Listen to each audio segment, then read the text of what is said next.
OKLO stock analysis and price predictions for Friday is Oklo Incorporated stock buy. I'll be breaking all of it down in this very brief short 1-minute video. So still genuinely just observing this. It's pumping, which I love. I'm a big fan actually. Like I would have made a good amount of like a risk to reward here if I just added some, you know, alerts or something, because I never looked at it and now it's delivering phenomenal. You know, it gave me a beautiful mitigation. Bro, this would have been so nice. But yeah, I just missed out. Now as I'm just observing this, I just hope I see pull down so I can double down and not miss out even more. But it is what it is. It's just part of trading. You are going to miss out. You cannot be a part of everything and anything. So have my demand zone here.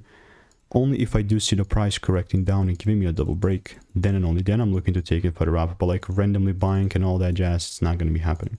So all I'm doing in the meantime is just waiting for rules to be met. And if they're not, then I'm not buying. Very simple. So OKLO, I've got about 10 results in here. And if you want to get my money making emails and insights for free, click the first link in the description. See you in the next one.